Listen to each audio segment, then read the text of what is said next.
setiap hari Jumat yang sangat ditekankan untuk dibaca oleh setiap muslim adalah surah Al-Kahfi. Surah Al-Kahfi ini adalah asas keyakinan bagi seorang muslim. Setiap Jumat kita disuruh baca. Bahkan kata Nabi SAW, siapa yang membaca Al-Kahfi di malam Jumat, Allah akan berikan cahaya antara dia dengan Ka'bah. Kemudian dalam riwayat lain, siapa yang membaca Al-Kahfi di hari Jumat, dia akan selamat dari fitnah Dajjal. Di Al-Kahfi apa yang sedang diceritakan? Di beberapa ayat pertama adalah keyakinan yang dibangun oleh Allah Subhanahu wa taala. Bagaimana seseorang muslim yakin Al-Quran ini benar, lalu berpegang teguh pada apa yang ada di dalamnya, baik informasi ataupun hukum-hukum yang sudah terjadi sebelumnya, yang sedang terjadi di zaman sekarang, dan yang akan terjadi di masa akan datang. Dan semua yang dibutuhkan dalam roda kehidupan di muka bumi ini, dari sisi sosialnya, ekonominya, politiknya, semuanya ada dalam Al-Quran. Kemudian mulailah Allah Subhanahu wa taala memberikan gambaran 3 kisah yang unik sekali.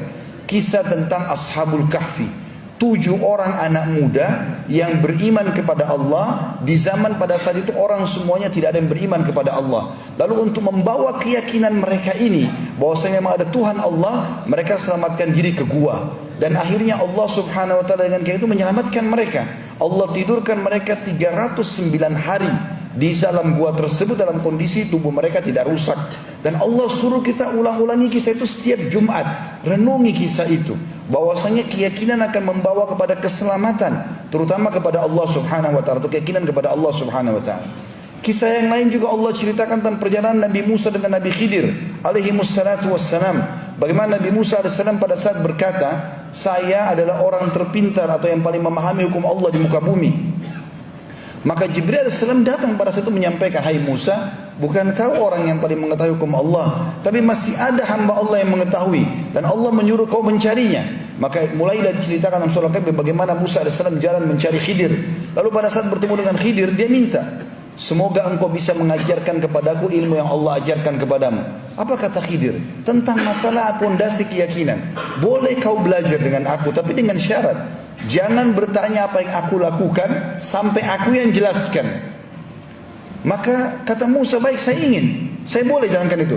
Kata Khidir, bagaimana kau bisa meyakini itu atau menjalani itu sementara kamu sendiri tidak akan bisa sabar melihat sesuatu yang belum pernah masuk di benak kamu. Dia mengatakan, saya coba bersabar. Maka terjadilah sesuatu yang unik pada saat itu. Dalam Al-Quran dalam surah Kahfi diceritakan Khidir naik di atas sebuah kapal dengan Musa alaihi wassalatu wassalam. Lalu tiba-tiba Nabi Khidir membolongi kapal-kapal pelayan, padahal mereka orang miskin. Lalu Musa bertanya, hai Khidir, kenapa kau bolong-bolongin kapalnya para nelayan ini? Apa dosa mereka? Bukankah mereka orang miskin? Kata Khidir, bukankah sudah saya katakan jangan kau tanyakan apa yang saya lakukan sampai saya jelaskan? Maka kata Musa, baiklah, saya minta maaf. Lalu berjalan lagi sebentar, beberapa langkah, turun di sebuah lembah atau di sebuah kota atau sebuah desa. Tiba-tiba Nabi Khidir menangkap seorang anak kecil lalu membunuhnya. Maka Musa AS bertanya lagi, bagaimana bisa kau bunuh seorang anak kecil yang belum berdosa, belum balik? Kata Khidir, bukankah sudah saya katakan, kalau kau jangan kau tanyakan apa-apa yang belum saya jelaskan. Kalau saya sudah jelaskan baru kau bertanya, baru kau ambil ilmunya. Maka kata Musa, baiklah, mulai sekarang saya tidak akan bertanya lagi. Sampai mereka berjalan, diringkaskan ceritanya dalam Al-Quran itu, bahwasanya mereka mampir di sebuah negeri atau sebuah kota. Lalu Nabi Khidir dan Nabi Musa minta tolong untuk nginap di kota itu. Di zaman dulu sebuah kota dibuatin sebuah benteng yang besar, ada pintu gerbang, mereka tidak bisa keluar dan masuk kecuali dengan izin pemilik benteng tersebut. Maka pada saat itu pun mereka menolak karena Musa dan Khidir dianggap orang asing di situ. Mereka tidak mau kedua orang ini nginap di situ.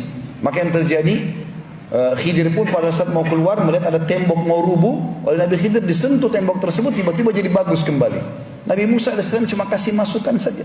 Lalu berkata, wahai Khidir, kalau kau mau, cukuplah perbaikan tembok ini, kita minta sebagai balasan jasa supaya kita diizinkan nginap di tempat ini. Kata Khidir AS, saya sudah katakan, hai Musa, sekarang saatnya kita berpisah. Saya sudah bilang jangan menjelaskan apapun atau bertanya sebelum saya jelaskan. Maka kata Khidir, maka sekarang saya akan jelaskan kepadamu kenapa saya lakukan ketiga perbuatan tersebut yang membuat kau tadi kaget itu. Yang pertama, saya membolongi kapal-kapal para nelayan yang miskin itu karena Allah telah memberikan kepada saya mukjizat, berita, karena Khidir AS juga seorang nabi, bahwasanya di situ ada raja zalim yang suka mengambil secara paksa kapal-kapal nelayan. Dan kalau dia melihat ada bolongan saja sedikit, dia tidak akan mengambil kapal tersebut. Allah suruh saya membolongin kapal-kapal itu, nanti nelayannya tinggal tambal sedikit saja. Tapi dengan itu mereka tidak kehilangan kapalnya.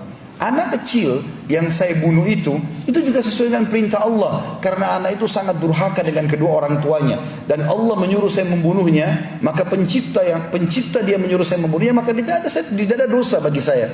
Kemudian juga Allah ingin mengganti anak itu, kalau meninggal sebelum balik, maka dia akan selamat karena belum ada hukum padanya. Serta Allah gantikan buat kedua orang tuanya anak yang saleh, karena kedua orang tuanya orang saleh. Dan yang ketiga adalah saya memperbaiki tembok itu bukan karena saya berharap balasan, tapi di bawah tembok itu ada harta yang disimpan oleh ayah pemilik rumah itu. Jadi rumah itu rupanya dimiliki oleh dua anak yatim, ayahnya sudah meninggal. Di bawah tembok itu ayahnya meletakkan harta untuk kedua anaknya, tapi belum sempat dia jelaskan, kemudian dia meninggal dunia. Maka kalau rubuh tembok tersebut, masyarakat itu akan mengambil secara paksa. Maka saya disuruh oleh Allah perbaiki tembok tersebut sampai sudah bagus tembok itu, barulah kemudian nanti satu waktu kalau mereka dewasa Allah rubuhkan, harta itu akan dimiliki oleh anak yatim tersebut. Ini kisah kedua yang Allah ajarkan kepada kita setiap Jumat baca, sesuatu yang Allah tentukan dan terapkan walaupun mustahil di mata manusia, dibangun di atas pondasi keyakinannya. Dan yang ketiga kita tentang Zulkarnain, seorang raja yang berkuasa di muka bumi ini. Bagaimana dia menghadang dua suku besar Ya'juj dan Ma'juj untuk menyebarkan kerusakan di muka bumi. Dan dengan izin Allah dia bisa membendung kedua suku tersebut dengan membuat sebuah benteng yang sangat kuat di antara dua gunung dari timah yang dipanaskan dengan besi-besi yang disusun dan dipanaskan juga. Maka kisah ini selalu disuruh kita ulang-ulangi karena di dalamnya berbasiskan atau membangun di atas keyakinan seorang muslim.